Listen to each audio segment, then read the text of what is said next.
Assalamualaikum warahmatullahi wabarakatuh. Jirra jirtu hordoftootaa fi kabajamtoota daawwattoota kiyya warroonni taatan hundi keessanuu baga nagaan dhuftan isinan tola. Har'a waan ajaa'ibaa tokko yookaan immoo waaniin ilma namaa keessatti dabarsan akkamitti akka rakkinaaf gadadoo yookaan hedduu jireenya ilma namaa keessatti wanni dabarsan maal akka ta'e isiniif himuu yookaan immoo dhaga'ee isiniif dabarsuuf yookaan isiniif qooduuf dhufe anillee jechuudha. Mucattiin tun akkuma agartan maashaallah hin bareeddi, malkii qabdi, waa hunda qabdi jechuudha. Akka achi ilaaltanitti jechuudha. Afaan Amaariffaatiin haasoftee jechuudha. Miidiyaa afaan Amaariffaati irratti isii argee jireenya isii kun na gaddisiisee yookaan immoo natti dhaga'ame jennaan. Waan kana maaliif afaan Oromootiin illee hin dabarsine ilmi namaa waan dabarsu kana namni kun haa argu wanna jedhu isinin fide jechuudha. Tasaa achirratti arguu dhabuuf haa dandeettani. Haa ta'u malee mucattiin tun piraankiillee ta'uu danda'a, dhugaallee ta'uu danda'a. Garuu seenaa kiyya jettee haasoftee jirti. Saniin immoo gizee sadii heerumee jette. Heerumuun rakkoo hin qabu. Aadii yoo sii ta'ee yoo siin taane ima hiiktaa yoo sii ta'e immoo hin heerumta. Garuu fedhii isiitiin miti kaa mucattiin tun gara gaa'ilaa akka seente jechuudha. Fedhii maatii isiitiin jechuudha. Dhugaa dubbachuuf anillee seenaa kana nama wayiitirraa nama wayii kan jireenya akka isii kana jiraate ni beekaa jechuudha. Saniifuu jechuudha wanti maatiidhaan dhufu gizee tokko tokko beete fedhii keetii jiraachuu qabaa jechuudha. Maatiin yoo sii fideeyyuu jechuudha garuu gammachuu ati qabaachuu kee laalanii gammachuu kee si gaafatanii osoo si gurguranii bareeda jechuudha. Maaliif gara diinil islaamirlee jechuudha uummanni musliimaa akka quraana irratti dubbate dubartiin takka fedhii isiitii irratti hundaa'e akka gaa'ila godhattu eeyyama malee fedhii isiitiin ala fuudhanii gurguruun hin ta'u jechuudha.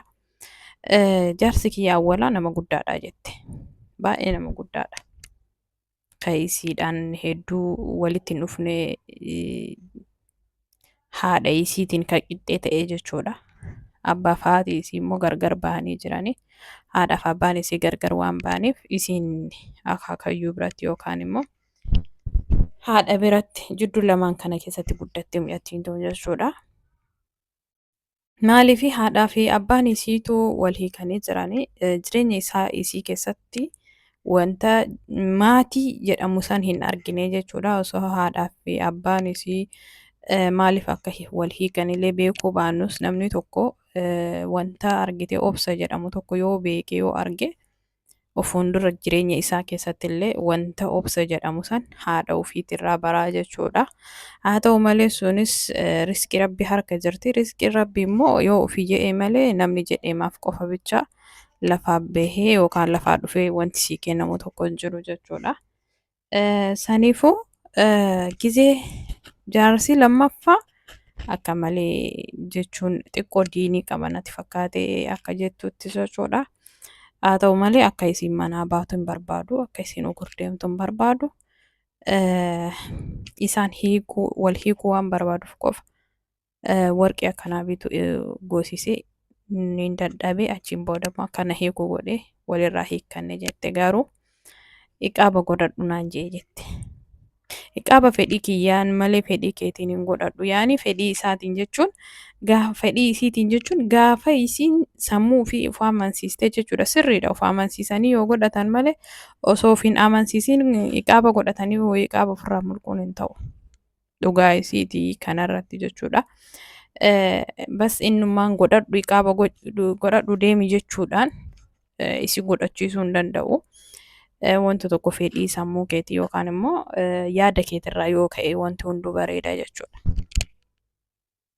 Garuu baay'ee ulfaataadha jireenya isii keessatti waa hedduu dabarsitee jirti. Inni immoo sadaffaa baay'ee ulfaataadha garuu jireenyi kun bar kan awwalaatirraa yoo katte kan lammataarraa yoo baate sadaffaarraa yoo baate afuraffaa hedduu ulfaataadha beektanii. Jireenyi takka hiikamu yoo jalqabde immoo baay'ee ulfaataadha. Akka malee tiree rabbi waan akkanaa namarraa haa eegu jechuudha. Yaa'u jireenya ilma namaa keessatti waliigalteen jiraachuu danda'a, waliigalteen jiraachuu dhabuu danda'a garuu gizee hundaa waliigalteen hin jira jechuun ulfaataadha. Hundinuu obsee jiraata malee namni waliigalee dhibbaan dhibbatti waliin jiraatu hin jiru jechuudha. Inni sadaffaa hin qamaa qabeenya hin qaba. Garummoo isii akka sarratanyatti itti fayyadamaa ture jechuudha. Maaliif hiriyoottan isii tana bira akkas godhe achi godhe as godhe. Isa duraa inni duraa manaan beeyniidha. Inni lammataa ammoo hiriyoota fidee waan barbaade isirratti gochaa jira ture.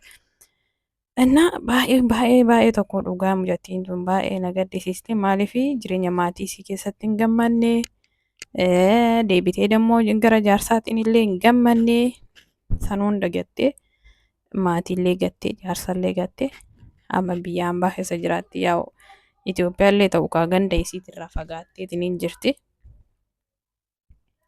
Wallahi baay'ee tokko nama gaddisiisaa jireenya ilmi namaa baay'ee nama fatanaan yoo baay'ate dammoo beektaa garuu namni fatanaan itti baay'atu akirri isaan tola jedhanii fatanaa kana darbitee waan gaarii argatte mucattiin tun arguu na hawwisiisaan gammadaa jechuudha. Warri haadha ta'uuf deemtan yookaan immoo warra haadha taatan yookaan immoo jechuudha. Haati waa hunda chaalenjii hunda kasii barsiistu yookaan immoo akka ati obsa godhattee jireenya kee gammachuu jiraattu haati ta'e yoo sirra jiraatte haati ta'e yoo sii dhaabatte wanna hunda si gammachiisuu danda'a jechuudha. Haati isii heerumuu osoo jechuun baatte akka isiin barattu yookaan immoo akka isiin barumsa isii barattee cimtee nama goobazii taatu osoo goote sila har'a mucattiin tun jireenya isii dhabde akkanatti miidiyaarratti baatee yookaan immoo maallaqa miidiyaadhaa hin galchitu ture. Garuu haati isii sun osoma qabeenya qabdu garuu daa'ima isii kana akkanatti isii godhuun isii baay'ee nama gaddisiisa. Sargii sadiinuu gizee heerumtu haadha isiitu sargii godheefi jechuudha.